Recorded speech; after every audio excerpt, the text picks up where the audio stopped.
समोर आलेली आहे। 60 लाख लाडक्या बहिणी योजनेतून बाद होणार का असा प्रश्न आता उपस्थित केला जातोय। केवायसी नसल्याने लाभ लाटणाऱ्यांवर कारवाई होणार असल्याची माहिती समोर येते। तर मुख्यमंत्री माझी लाडकी बहीण योजनेतील लाडक्या बहिणींची संख्या कमी करण्यासाठी दिलेली ई-केवायसी करण्याची मुदत रांगा लावल्या, केवायसी सगळे सोपस्कार पार पाडले।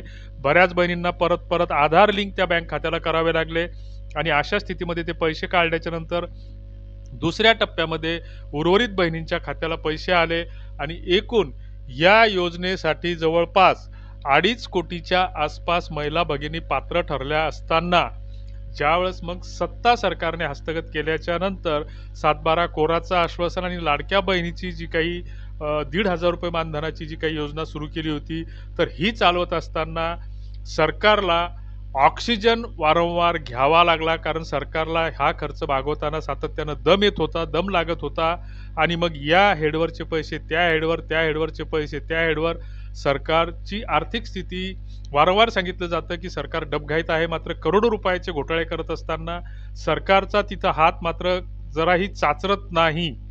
मात्र त्या गोष्टी वेगळ्या आहेत आणि हे करत असताना मग या लाडक्या बहिणीच्या पैसे देण्यासंदर्भात सातत्यानं नियमितपणानं सरकारच्या मनात नेहमीच बेमानी येत राहिली आणि मग त्यातच सरकारने पुन्हा मग आधार लिंकसाठी, डीबीटीसाठी, वेगवेगळ्या प्रयोजनासाठी ह्या लाडक्या बहिणींना भयानक अतोनात त्रास दिला। त्रास दिल्याच्या नंतर एकतर ह्या गावखेड्यातल्या महिला भगिनी, अशिक्षित महिला, शेतात राबणाऱ्या, रोजगार हमीवर काम करणाऱ्या ह्या महिला आणि मग हे करा, ते करा, असं करा, तसं करा, बऱ्याच अफवा पसरत असतात आणि मग त्याच्यामध्ये काही बोगस फेक बातमीदार, काही आमच्यासारखे यूट्यूबचे चॅनलवाले या महिला भगिनींची दिशाभूल करत असतात। याची जर पडताळणी करायची असली तर 1 नोव्हेंबरपासूनचे सगळे तुम्ही न्यूज पोर्टलच्या बातम्या किंवा व्हिडिओ चाळा। बहिणीच्या खात्याला 3,000 जमा, 4,500 जमा, SMS सुरू झाले, अर्ध्या तासापूर्वी SMS झाले, रात्री उशिरा कॅबिनेटची बैठक झाली, रात्री उशिरा GR निघाला, या 12 बँकांना आदेश, या भैताडबेल्यांना हे सुद्धा माहीत नसतं की असे आदेश सरकारला बँकांना देऊ शकत नाही, कारण हे पैसे जे येतात ते डीबीटी अंतर्गत येतात। याच्यासाठी कुठलाही GR काढायची गरज नसते किंवा सरकारला असं काही कॅबिनेट वगैरे घ्यायची गरज नसते। ते वित्त विभागाकडून पैसे त्यांच्याकडे जर उपलब्धता असेल तर ते त्या हेडखाली वितरित होत असतात। असे काही आता शिक्षकांची किंवा बाकीच्या कर्मचाऱ्यांचे जे काही पगार निघतात तर प्रत्येक वेळेस काही GRच काढला जात नाही किंवा रात्री उशिरा काही कॅबिनेटच्या बैठकाच लागत नाहीत। मात्र या लोकांना कुणीतरी ऐनकेन प्रकारे तुम्हाला आम्हाला चुत्या बनवायचं असतं। हे सगळे धंदे सगळीकडे महाराष्ट्रात, देशात सगळीकडे सुरू आहे आणि मग या गोष्टीचा आपण कुठेच प्रतिकार करत नाही आणि मग बिनबोभाटपणे मग सीताबाईचे आले म्हणून राधाबाई कासावीस होते आणि मग तिला वाटते तिच्या खात्यात जुनेच कुठले तरी पैसे असतात, मग तिला सांगते की तू केवायसी केली नसेल, तू बँकेत जाय, केवायसी कर। गरज नसताना ती तिथं जाते, तिथं 100-200 रुपये घालते, घरातलं वाळवणाला जाळे लागतात, वावरातलं काम तसंच पडलेलं असतं आणि अशा स्थितीमध्ये ती कामं धंदे सोडून नवऱ्याला घेऊन मग ती तालुक्याच्या ठिकाणी जाते। तालुक्याच्या ठिकाणी गेल्याच्या नंतर तिथं 100-150 रुपये घालते, म्हणजे एक तर 200-300 रुपयाची मजुरीही पाडते आणि तिकडेही 200-300 रुपये घालते। अशानं आमची आर्थिक परिस्थिती जास्तीत जास्त खालावत आहे अशा या फसव्या योजनांमुळं। एकतर कुठलाही गट आम्ही शिल्लक ठेवलेला नाही आमच्या महिला भगिनींनी, की ग्रामीण कुट्टा असो, स्पंदना फायनान्स असो, कोणतं रेणुका असो, कुठलाही असो, सगळ्या ज्या काही मायक्रो फायनान्स कंपन्या आहेत तर सगळ्या त्या आता त्या सुद्धा या आमच्या महिला भगिनींचं सिबिल चेक करू लागलेले आहेत की ते म्हणतात तुमची क्रेडिट युटिलायझेशन हिस्ट्री जी आहे तर ती हायपर झालेली आहे आणि आता तुम्हाला कुठल्याच गटाचं कर्ज भेटत नाही। मग याच्या त्याच्या पाया पडून सावकाराचं याचं त्याचं दवाखान्यासाठी, दुखण्यासाठी, बीपीच्या गोळ्यासाठी, शुगरच्या गोळ्यासाठी हे पैसे घ्यावे लागतात। ही अशी ग्रामीण भागातली अवस्था आहे आणि इकडे सरकार आमचा दावा करतं की आम्ही जपानच्या पुढे गेलो, आमचा GDP दर सुधारलाय, जगामध्ये आम्ही महासत्ता बनलोय। गावखेड्यामध्ये जरा हिंडून पहा, फिरून पहा, सगळे तुम्हाला कसे रस्ते दिसतील, कसं काय सगळे शेताचे रस्ते कसे आहेत हे वेगळं सांगायची गरज नाही। आणि अशातच 31 डिसेंबर ही ई-केवायसी साठी सरकारने लाडक्या बहिणींना मुदत दिली होती। वास्तविक ई-केवायसी करायची काही एक गरज नव्हती, कारण लाडक्या बहिणींचे जे काही डाटा त्यांनी सॉफ्टवेअरमध्ये ई-केवायसीच्या माध्यमातून ज्या पोर्टलवर फेच केला जातोय तर त्याच्यामध्ये लाडक्या बहिणीचा आधार कार्ड नंबर टाकला जातो आणि मोबाईलद्वारे OTPद्वारे त्याला सबमिट केलं जातं।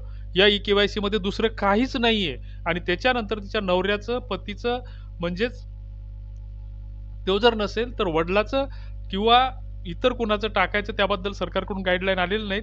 हे टाकलं जातं आणि त्याची पडताळणी केली जातं. म्हणजे नवरा बायकोचं आधार आणि मोबाईल हे लिंक आहे का नाही याची पडताळणी केली जाते. हे अडाणी माणसाला, चौथा वर्ग पास माणसालाही शिकते की या ई-के-वाय-सीच्या माध्यमातून सरकारनं कुठला डाटा फेच केलाय, म्हणजे कुठलं सत्यता स्थापित केली हे सरकारनंच सांगावं. मात्र या सरकारला फक्त काय आहे, पत्रकारापुढे यायचं, टीव्ही पुढे बाईट द्यायच्या आणि या मंत्र्याला आणि फक्त स्वतःचे चेहरे चमकायचे आणि नुसतं फक्त लोकांना मूर्ख आणि चुत्या बनवायचे हे धंदे सध्या सरकारकडून सुरू आहेत. आणि अशा स्थितीमध्ये ज्यावेळेस 18 सप्टेंबरला हा ई-के-वाय-सीचा फतवा काढला तर सरकारचं सर्व्हर 8 दिवस कोमात होतं. त्याच्यानंतर 10व्या दिवशी कसं तरी ते शुद्धीवर आलं सलाईनं गिलाईनं लावून. तर त्याच्यानंतर पुन्हा ते ओ-टी-पीच येत नव्हता. मग ओ-टी-पी येत नव्हता तर पुन्हा मग त्या महिला उठल्या, कामधंदे सोडून आधार सेंटरवर गेल्या. तिथं ₹125 घालून कामधंदे सोडून पुन्हा तिथं त्या आधारला मोबाईल नंबर लिंक केले.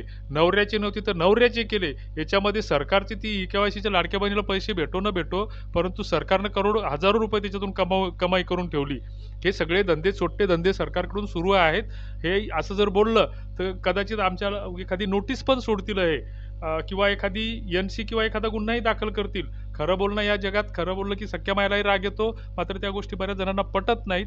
अशा स्थितीमध्ये ही ई-के-वाय-सीची प्रक्रिया पार पाडून घेतलेली असताना 60 लाख ज्या काही महिला भगिनी आहेत, तर सरकारकडून आदितीताई तटकरे मोठ्या हुशारकीनं सांगतात की तुम्ही जर तुमचं घटस्फोट झाला असेल तर त्याचे कागद अपलोड करा, किंवा मग तुमचं जर समजा नसतील तर मग आम्ही त्या सॉफ्टवेअरमध्ये चेंजेस करू. पण आता घटस्फोट आमच्या गावखेड्यामध्ये 10 घटस्फोटापैकी 5 असे बिगर घटस्फोटाचेच माहेरात राहतात, किंवा नवरा बायकोच्या 10-10 वर्षापासून भानगडी येतात. कुठली पोलिसात तक्रार नाही किंवा कोर्टात भानगड नाही. नवरा बायकोला बोलत नाही, बायको नवऱ्याला बोलत नाही. आधार कार्ड वगैरे ते ओ-टी-पी वगैरे कशाला देईल, हे वस्तुस्थिती तुम्हाला माहीत नाही. हा आरसा दाखवायचा कोणी प्रयत्न करत नाही, कारण स्ट्रीम मीडिया आहे, तुम्ही खरेदी करून ठेवलेला आहे. ह्या सगळ्या गोष्टी होत असताना ई-के-वाय-सी पूर्ण न झाल्यामुळे 60 लाख महिलांना एन प्रकारे यातून बाद करायचा आहे. आणि ते बाद करण्याची प्रक्रिया सरकारकडून सुरू आहे. त्याच्यापेक्षा भीक नको पण कुत्रावर अशी अवस्था झालेली आहे. आणि अशा स्थितीमध्ये जे काही 3,000 रुपये सुटले, आले गेले, मेसेज आले, या खात्याला जमा झाले, त्या खात्याला जमा झाले, आमच्या महिला भगिनीने पुन्हा सकाळी त्या आधार सेंटरवर, त्या EPS सेंटरवर जाऊन चेक केलं तर त्याच्यामध्ये काहीही दिसून नाही आलं बऱ्याच महिला भगिनींच्या खात्याला. तर हे अशा जे काही भूलथापा आहेत, तर सरकारनं जे काही द्यायचं, तर आमची रोजगार हमी योजना व्यवस्थित सुरू करा. जो काही 100 दिवसाच्या हमीचा कायदा होता तर ती गुंडाळून ठेवली, ती व्यवस्थित सुरू करा. ई-श्रम कार्डच्या नावाखाली तुम्ही आम्हाला लुटलं. आणखीन कुठल्या कुठल्या योजनांच्या नावाखाली तुम्ही लुटता. APYच्या नावाखाली कधी लुटता, कधी त्या कुठे सोशल सिक्युरिटीच्या नावाखाली लुटता. हे सगळे लोक तुम्ही कामाला लावलेले आहेत आम्हाला लुटण्यासाठी. GSTच्या नावाखाली तुम्ही 17 प्रकारचे टॅक्स जिवंत ठेवून आम्हाला लुटलं. ह्या सगळ्या गोष्टी होत असताना ह्या सगळ्या गोष्टी